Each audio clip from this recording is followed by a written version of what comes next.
Dr. McGrath, one thing that I want to point out in the blog that I'm doing and in the YouTube channel I have as well is that I don't necessarily endorse Dr. McGrath. Although I will be his patient, he will operate on me tomorrow.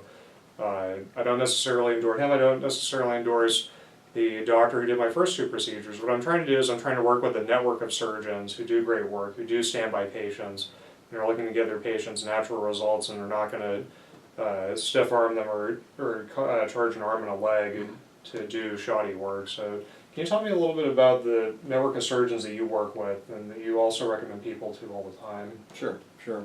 Well, for starters, I'd like to say for the record that what Lance is saying is correct. I think it's very commendable that he's doing what he's doing with his blog, because this is on his dime.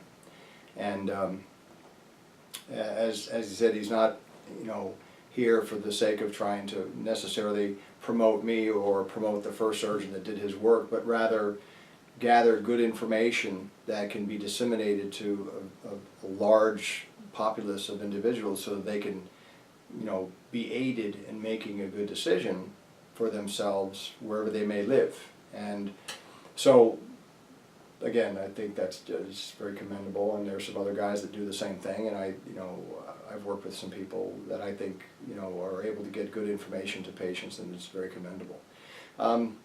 As far as the network of surgeons that I work with, most of the surgeons that I would recommend are colleagues of mine that are also happen to be members of the American Board of Hair Restoration Surgery. So as far as, if you want to look at it like, how do we get, hit a home run, we've got to get to first base. And, I think the first best step that a patient can do if they're looking for a good surgeon, maybe near, their area where they live, or even if they're willing to travel, I just don't think you can go wrong by, going to the American Board of Hair Restoration Surgery, and that's the abhrs.org. And they can pull up a map of all the diplomats and all the different surgeons in state to state, and you're really not gonna get a bad choice there. You're gonna have, there are a little over 200 of us that are diplomats of this board, and they're all over the world, not just in the United States. These are surgeons that operate all over the world, and they've taken the time to achieve their diplomat status. But I think that is almost a no-brainer. That is a starting place that you can go to.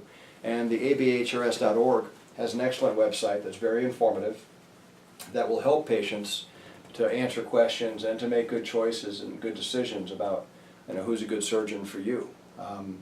It might be me, it might be one of my colleagues in California, it might be one of my colleagues in New York. And I think that ends up being a personal choice, but I don't think you can go wrong as a patient by starting there at the abhrs.org, and that's going to give you a lot of choices of a lot of excellent surgeons.